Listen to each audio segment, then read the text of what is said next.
Hello friends, welcome to my YouTube channel SK study point. तो चलिए friends, आज हम लेकर आए हैं आपके प्रतिशत का टाइप नंबर 6, पार्ट 5वां होगा ये, और टाइप इसका 6वां होगा। टाइप इसका संख्याओं पर आधारित प्रश्न है। तो चलिए फ्रेंड्स, देखते हैं आज का प्रश्न। ये करा कि दो संख्याएं किसी तीसरी संख्या से 20% तथा 25% अधिक है, तो पहली और दूसरी संख्या का अनुपात क्या होगा।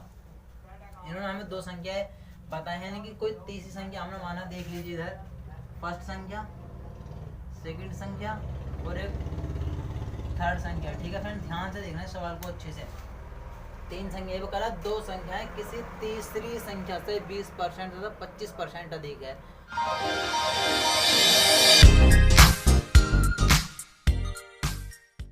तो हमें अपनी तीसरी संख्या माननी होगी, और जब हम कोई भी संख्या मानते तो हमें पता कितनी परसेंटेज कितना होता है, 100 होता। तो हमने माना तीसरी संख्या कितनी होगी अपने हम 100% होगी। ठीक है फ्रेंड्स, जब तीसरी संख्या 100% होगी तो वो कह रहा कि दो संख्याएं तीसरी संख्या से 20% और 25% अधिक है। यानी कि पहली वाली संख्या कितनी है, पहली वाली संख्या जो है वो 20% अधिक है फ्रेंड्स। कितनी, पहली वाली संख्या 20% अधिक है, तो कितना हो जाएगा 120। और वगैरह दूसरी संख्या 25% अधिक है, तो दूसरी संख्या 25% अधिक है, कितना हो जाएगा 125%। ये हमारी क्या है, अनुपात में। ठीक है, तो करा तो पहली और दूसरी संख्या का अनुपात बनाना हमें, देख लिए। अगर इतनी बात आपके समझ में आ गई तो सवाल समझ लिया हो गया। ठीक है, अभी देखना 125%, 2 छक्का 12, दो से नहीं घटेगा, 5 से कर लीजिए। 5 दूनी 10, 5 चौक 20 और 25 पंजे 125। ठीक है फ्रेंड, तो पहली संख्या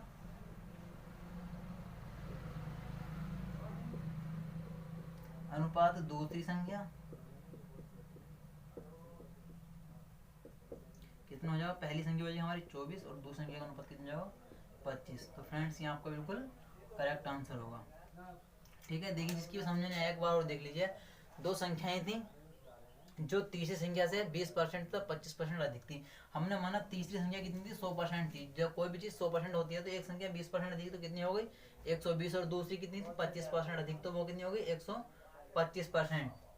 तो अब जब मैंने काटा 5 से तो कट गया 24 पंजे 120 और 25 पंजे 125। तो फ्रेंड कितना कितना अनुपात हो गया 24% और 25%। तो पहली संख्या और दूसरी संख्या का अनुपात कितना बैठा हमारा 24:25। तो चलिए फ्रेंड, चलते हैं आज के अगले प्रश्न की ओर।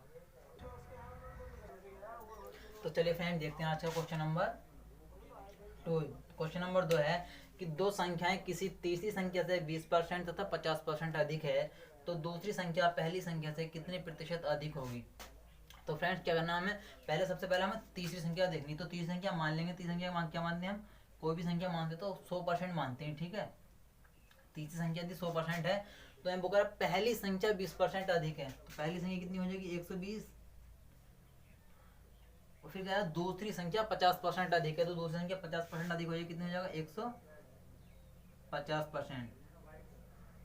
ठीक है, जब दूसरी संख्या, फिर वो कह रहा है कि दूसरी संख्या पहली संख्या से कितने प्रतिशत अधिक है। ये ध्यान देना हमें, दूसरी संख्या पहली, तीसरी संख्या को भूल जाओ, हमने बस तीसरी संख्या बताया था कि इन तीसरी संख्या से वो इतनी इतनी अधिक है। तो तीसरी संख्या हम अपने पास से मान लेते हैं कि तीसरी संख्या हमने कितनी मानी 100% है, तो पहली और दूसरी इतनी इतनी हो जाएगी।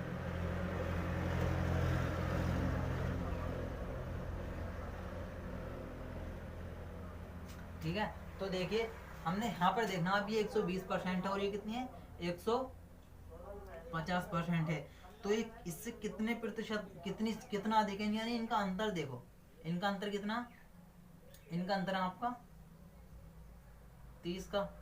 ठीक है, इनमें अंतर 30 का है, लेकिन कितने पर है 120 पर ही तो है। यानी कि ये इस दूसरी संख्या पहली संख्या से 30 अधिक है। तो किससे अधिक है, पहली संख्या से। पहली संख्या कितनी है आपकी 120 और गुणा 100, एक जीरो से एक जीरो, 3 चौक 12 और 25 चौका 100। यानी कि दूसरी संख्या पहली संख्या से कितनी अधिक होगी 25% अधिक होगी।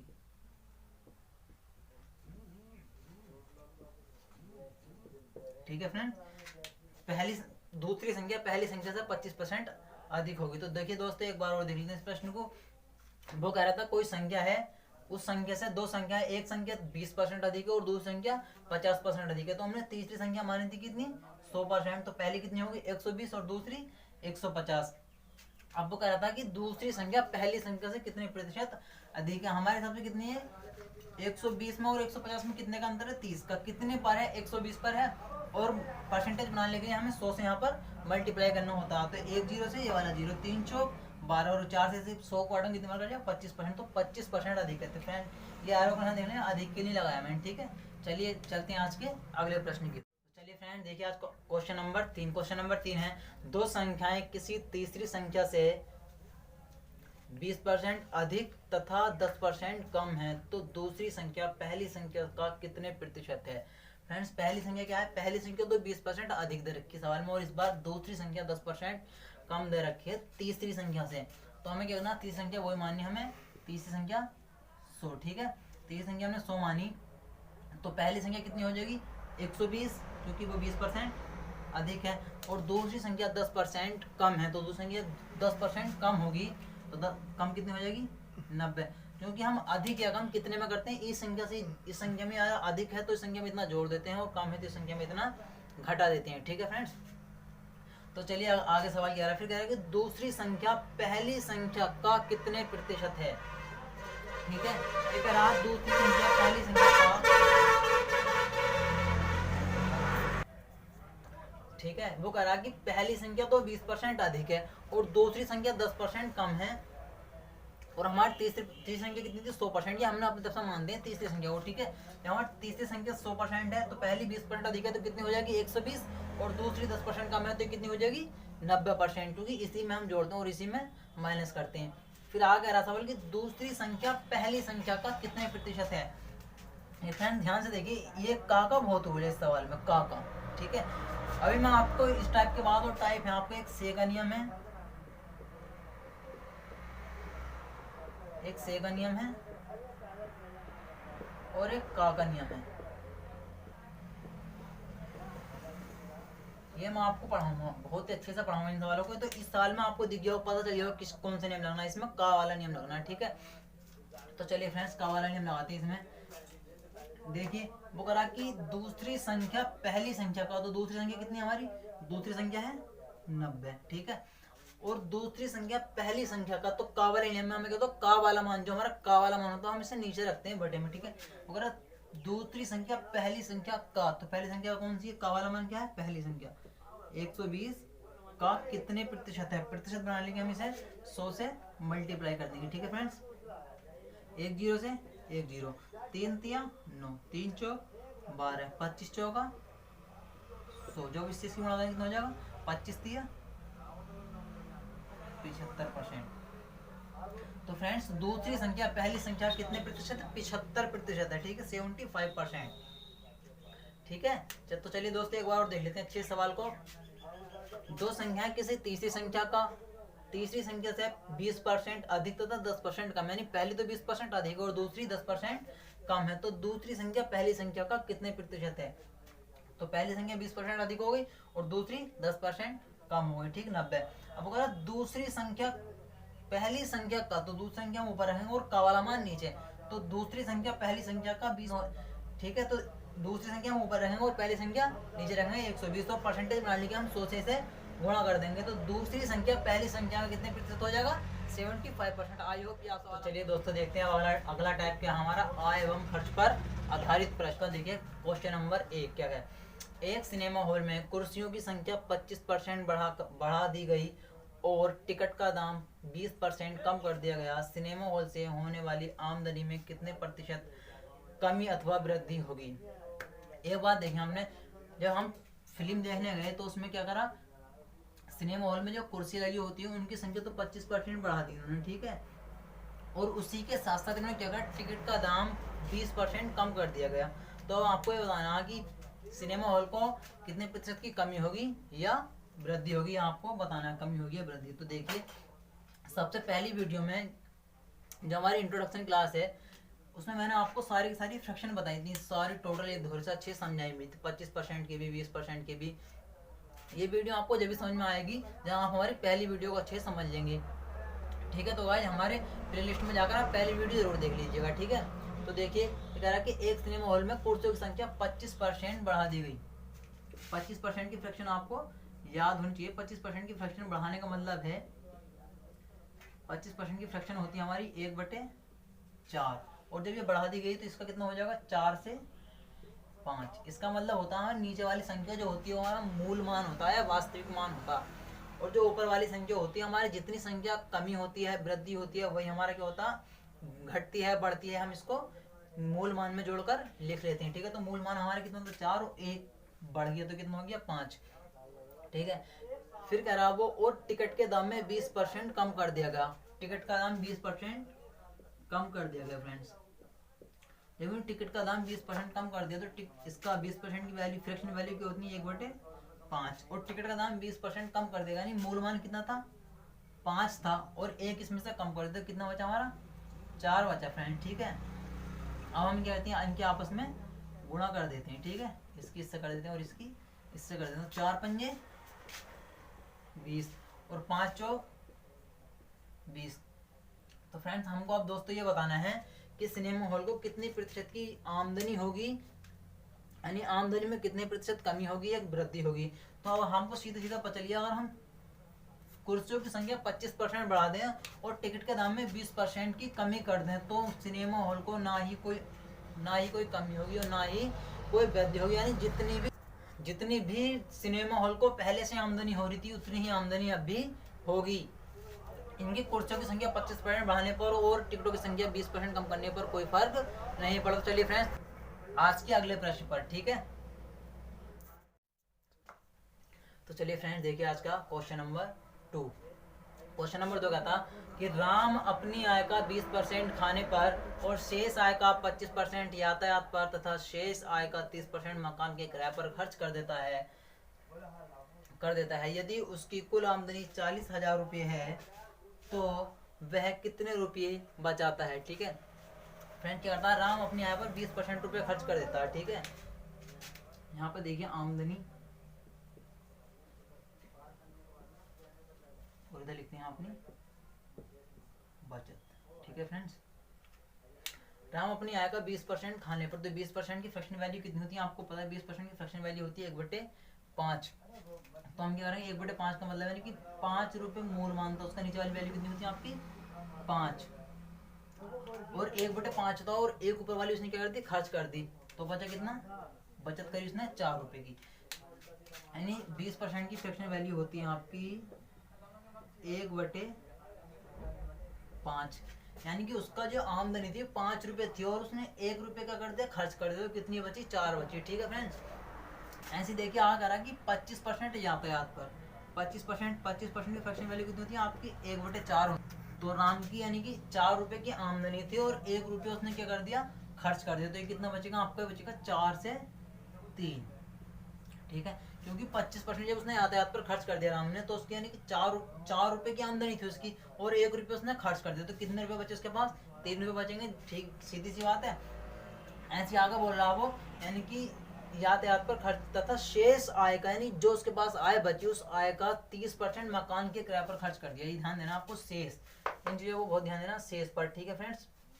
तो शेष आय का 30% मकान के किराए पर, तो 30% की फ्रैक्शन वैल्यू आपको पता होनी चाहिए। तो 30% की फ्रैक्शन वैल्यू आपकी होती है 3/10, ठीक है। यानी कि 10 रुपये उसने खर्च कर दिए, 10 रुपये थे उसके पास, यानी उसकी आमदनी कितनी थी 10 रुपये थी, अब उसकी आमदनी 10 रुपये थी और 3 रुपये उसने खर्च कर दिए, तो कितने रुपये बचे उसके पास 7 रुपये बचे ना।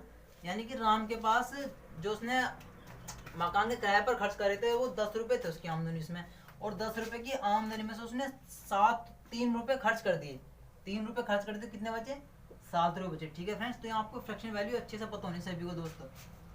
तो देखिए अब सवाल में क्या है, जो संख्याएं आपस में आमने सामने होती है उनको काट दिया जाता है, इस 4 से ये वाली 4 की वैल्यू कट जाएगी, ठीक है। तो देखिए 5 ढाई 50 हो जाएगा दोस्तों, और इधर हो जाएगा 3 सत्ते 21 हो जाएगा, ठीक है दोस्तों। अब वो कह रहा है कि तो यदि उसकी कुल आमदनी 40,000 रुपये हो तो वह कितने रुपये बचाते हैं, यानी कि हमारे हिसाब से आमदनी कितनी है इसकी 50 रुपये है, हमने जो निकाली उसकी आमदनी कितनी निकाली, 50 रुपए। लेकिन सवाल में कह रहा है कि राम की आमदनी 40,000 रुपए है। कितनी है, 40,000 रुपए। ठीक है फ्रेंड, तो देखिए दोस्तों, इस 50 से हम 40,000 को 40,000 बनाएंगे तो कितने से गुणा करनी पड़ेगी, एक जीरो से, ये वाला जीरो काट दो। ठीक है, 5 अट्ठे 40 और 2 जीरो ऐसे चिपका दो। ठीक है फ्रेंड्स, तो हमको उसकी बचत बतानी है। जब हमने यहाँ पर 800 से गुणा करी तो यहाँ पर भी हम 800 से गुणा कर देंगे सीधी सीधी। तो 2 जीरो के 2 जीरो चिपका दें ऐसी, 8 ठीक है ना, और 8 दूनी 16, यानी कि 16,800 रुपये उसकी बचत है। ठीक है फ्रेंड्स, यानी वो अगर 40,000 रुपये उसकी आमदनी है तो 16,000 रुपये उसकी 16,800 रुपये उसकी बचत है। तो इसके एकदम बिल्कुल सत्य आंसर होगा। तो देखिए दोस्तों, एक बार अच्छे से देख लेते हैं प्रश्न को। अच्छा प्रश्न है, ज्यादातर सवालों में ज्यादातर पेपरों में आता है। ठीक है, एक बार और दें, यानी राम की आय, राम अपनी आय का 20% खाने पर और शेष आय का 25% यातायात पर और शेष आय का 30% मकान पर। वही तो हमने करा, 20% फ्रैक्शन क्या होती है हमारी, 1/5, यानी कि 5 रुपये उसकी आमदनी थी और 1 रुपया खर्च कर कितनी बची, 4। ऐसे 1/25% की फ्रैक्शन कितनी होती है हमारी, 1/4, 4 रुपये उसकी आमदनी थी, 1 रुपया खर्च कर दे, कितनी बची, 3। ऐसे 30% की फ्रैक्शन वैल्यू होती है हमारी 3/10, यानी 10 रुपये उसके पास आमदनी थी और 3 रुपये उसने, कितने बचे, 7। इनके आपस में मल्टीप्लाई कर देते हैं, 5 ढाई 50 और 3 सत्ते 21, यानी कि हमारे हिसाब से आमदनी कितनी है, 50 रुपये, लेकिन वो कह रहा है 50 रुपये आमदनी है इनकी, 40,000 रुपये आमदनी है। ठीक है, तो तब हमने इसे भाग करा तो कितना आया हमारा 800। हमने यहाँ पर इसे 50 को 40,000 बनाने के लिए 800 से यहाँ पर मल्टीप्लाई करी है, तो हम यहाँ पर भी 800 से मल्टीप्लाई कर देंगे तो कितना हो जाएगा हमारा 16,800 रुपये इसका बचत हो जाएगी। ठीक है फ्रेंड्स, चलिए आज के अगले प्रश्न की ओर चलते हैं। ये दोस्तों देखते हैं आज का क्वेश्चन नंबर 3। आलोक का मासिक वेतन 28,000 रुपये है तथा छठा वेतन आयोग लगने के कारण उसके मासिक वेतन में 20% वृद्धि हो जाती है, तो आलोक का वर्तमान वेतन क्या है। इस सवाल को मैं आपको दो तरीके से बताऊंगा। देखिए फ्रेंड्स, पहला आपको फ्रैक्शन टाइप भी बताता हूँ। ठीक है, तो फ्रैक्शन यानी कि छठा वेतन आयोग जब लगा तो उसकी फ्रैक्शन छठा वेतन आयोग लगा तो उसके मासिक वेतन में कितनी वृद्धि होगी, 20% की वृद्धि होगी। ठीक है फ्रेंड्स, और 20% की फ्रैक्शन वैल्यू होती है हमारी 1/5। जब वृद्धि होगी तो हो जाएगा हमारा 5 से 6। ठीक है फ्रेंड्स, यानी कि यह तो हो गई हमारी वर्तमान वैल्यू, वर्तमान वेतन, और ये हो जाएगा आपका बाद वाला। ठीक है, बाद वाला या नया। तो वगैरह वर्तमान वेतन हमारे हिसाब से वर्तमान वेतन कितना, 5 रुपये, लेकिन वगैरह आलोक का वर्तमान वेतन 5 रुपये नहीं, कितना है, 28,000 रुपये है। 28,000 रुपये है। तो ये 5 से 28,000 कब बना, 5 पंजे, इधर देख लेते हैं, 5 पंजे 25 बचा, कितना थी, 5 छम 30, 2 जीरो से 2 जीरो चिपका दें, 5600 से हमें इधर गुणा करनी पड़ी, और जब इधर 5600 से मल्टीप्लाई करा हमने तो इधर भी 5600 से मल्टीप्लाई कर देंगे। ठीक है फ्रेंड्स, तो देखिए 6 जीरो 0 6 जीरो 0 6 छंग 36, 36 का 6 हाथ से लगे 3, 6 5 30, 30 और 3 33, यानी कि 33,600 रुपये उसका वेतन हो जाता है। जब उसका छठा वेतन आयोग लगा तो 20% वृद्धि होने के बाद उसका वेतन कितना हुआ था, 33,600 रुपये हुआ था। ठीक है दोस्तों, तो आई होप कि प्रश्न आपको अच्छे से समझ में आ गया। तो मैं इसका आपको दूसरा तरीका बताऊंगा, एक बार वो इस तरीके को देख लेते हैं अच्छे से। ठीक है, यानी आलोक का मासिक वेतन कितना था, 28,000 रुपये था, तो मासिक वेतन कितना था, 28,000 रुपये, और छठा वेतन आयोग लगने के कारण उसके मासिक वेतन में 20% की क्या हो गई, वृद्धि हो गई। जब 20% की वृद्धि हुई तो 20% की फ्रैक्शन आपको अच्छे से सारी की सारी याद होनी चाहिए, ऐसा नहीं कि बार बार हम निकाल कर देख रहे हैं। वहाँ पे मैंने आपको निकालने का तरीका बताया, तो निकालने के तरीके चक्कर में ना पड़े, आप उसको सारी फ्रैक्शन वैल्यू को तो रट लो, सारी की सारी रट लो, fraction value, total value, fraction value रटनी है आपको। ठीक है, तो निकालने का तरीका मैंने आपको पहली वीडियो में बता दिया, लेकिन ठीक है फ्रेंड्स, तो समझने के साथ साथ आपको भी उन फ्रैक्शन वैल्यू को सारी की सारी को रटना है अच्छे से। ठीक है, तो फ्रैक्शन वैल्यू कितनी थी आपकी, 1/5, तो वर्तमान वेतन कितना हो जाएगा, 5 और जब उसको छठे वेतन आयोग लगा जो 20% उसकी मासिक वेतन में वृद्धि हुई, यानी कि 5 रुपये उसका वर्तमान था और 1 रुपये की वृद्धि हुई तो कितना हो गया, 6 रुपये हो गया। और हमारे हिसाब से वर्तमान वेतन कितना है इसका, 5 रुपये, लेकिन सवाल में करा वर्तमान वेतन 28,000 रुपये है। ठीक है, वर्तमान वेतन कितना, 28,000 रुपये है, तो हमें करना पड़ा 5 जब 28 से बनाया तो हमें 5600 से गुणा करनी पड़ी। ठीक है, और जब हम इधर 6 में 56 से गुणा करेंगे तो हमारा आंसर कितना आ जाएगा 33,600 रुपये। तो देखिए फ्रेंड्स, मैं इसको आपको एक तरीके से बताता हूँ जो बिल्कुल आसान होगा, लेकिन वो क्या तरीका हर सवाल में नहीं लग पाता। फ्रैक्शन वाला तरीका आपको हर समय लगेगा सही, कुछ वैल्यू आती है कि 37 सही 1/2, 33 सही 1/2, इन सब में लगती है फ्रैक्शन वैल्यू। तो देखिए, यानी कि आलोक का मासिक वेतन कितना था, 28,000 रुपये था। ठीक है दोस्तों, 28,000 रुपये था, और छठा वेतन आयोग लगने के कारण उसके मासिक वेतन में 20% की वृद्धि हो गई। तो कोई भी परसेंटेज कितना होता है हमारा 100 होता है, और 100 में 20% की क्या हो गई, वृद्धि हो गई, तो कितना हो जाएगा हमारा 120। ठीक है, और बटे 100। ठीक है, 10 से 10 से 10, आप ये सोच रहे हैं 100 से यहाँ पर भाग, क्योंकि तो परसेंटेज को हटाने के लिए हमें 100 से मल्टीप्लाई करना, 100 से डिवाइड करना पड़ता है। ठीक है, तो देख लीजिए 12 0 0, 12 0 0, 12 अट्ठे 96, 96 का 6 हाथ से लगे 9, 12 दूनी 24, 24 और 9, 24 और 9 आपको कितना हो जाएगा 33। तो 33,600 इसका करेक्ट आंसर होगा। तो आई होप ये प्रश्न आपको सभी दोस्तों को अच्छे समझ में आ गया होगा। तो दोस्तों क्या है, कल एक पहली वाली वीडियो को शिकायत मिली थी, कुछ स्टूडेंट हमारे कह रहे थे कि वीडियो की क्वालिटी ठीक नहीं है, लाइट पड़ रही है, और बोर्ड में आपको वाइट होना चाहिए था, ग्रीन है। तो दोस्तों वाइट बोर्ड हम कर लेंगे अपना, अभी क्या लॉकडाउन के कारण दुकानें नहीं खुल पा रही ना, तो पहले का बोर्ड था ग्रीन बोर्ड था, तो हमने ग्रीन पे अपनी वीडियो बनानी स्टार्ट कर दी। जैसे ही लॉकडाउन आपको खुलेगा ना, तो हम एक वाइट बोर्ड ले लेंगे अच्छे से। ठीक है, और कुछ दोस्त कह रहे थे कि वॉइस भी साफ नहीं आती। अगर फ्रेंड्स ऐसा है, सभी दोस्तों बताना, ध्यान मेरी अगर वॉइस साफ नहीं आती है तो मुझे बताना, मैं आपकी वॉइस को बिल्कुल अच्छे से ध्यान दूंगा, सारी बातों पर अच्छे से ध्यान दूंगा। क्योंकि अगर मैं यहाँ पर आपको वीडियो बनाकर अपलोड कर रहा हूँ और आपके अच्छे समझ में नहीं आए तो वीडियो बनाने का कुछ फायदा नहीं है। ठीक है, तो आपको ये सारी कमियाँ सभी दोस्तों को अच्छे से बतानी है, क्योंकि जो भी कमी हमारी वीडियो में होगी वो उस कमी को आप लोग ही बता पाओगे। ठीक है, क्योंकि हमारे नज़रिए सभी कुछ अच्छा होता है, जब तक आप लोग हमें कमी नहीं बताएंगे हमें कुछ नहीं पता चल पाएगा। तो मैं उस स्टूडेंट का नाम बता देता हूँ। स्टूडेंट का नाम था मुसाफिर। मुसाफिर नाम तो उसकी आईडी थी, जो वो बता रहे थे हमें कि आपकी वॉइस साफ नहीं आ पाती, वाइट बोर्ड की दिक्कत आती है। तो फ्रेंड्स लॉकडाउन तक झेलिए इसको, आगे हम अपने वाइट बोर्ड का इंतजाम करते हैं। ठीक है, और गाइस ऐसी हमारी वीडियो से जुड़े रहने के लिए हमारे चैनल को सब्सक्राइब कर लीजिए और पास में आए बेल आइकन को प्रेस कर लीजिए। और हम इससे ज़्यादा कुछ नहीं करते हैं, हमारी वीडियो को ज़्यादा से ज़्यादा लाइक जरूर करना फ्रेंड्स, वीडियो को ज़्यादा से ज़्यादा लाइक करना है। ठीक है, और ज़्यादा से ज़्यादा शेयर करना, अगर वीडियो पसंद आए तो ज़्यादा से ज़्यादा लाइक करना, शेयर करना, क्योंकि आप जितनी वीडियो हमारे शेयर करेंगे हम उतने ही थोड़ा अच्छे दोस्तों तक पहुंचा पाएंगे, अपने सभी फ्रेंड्स दोस्तों भाई तक पहुंचा पाएंगे। क्योंकि हमारी वीडियो भी नए चैनल है, थोड़ी दिक्कतें आएंगी आपको भी और हमको भी, तो हमारी हेल्प कीजिए आप लोग सब मिलकर। ठीक है फ्रेंड्स, और चैनल को सब्सक्राइब जरूर करना, पास में बेल आइकन को प्रेस करना। ठीक है, जय हिंद जय भारत।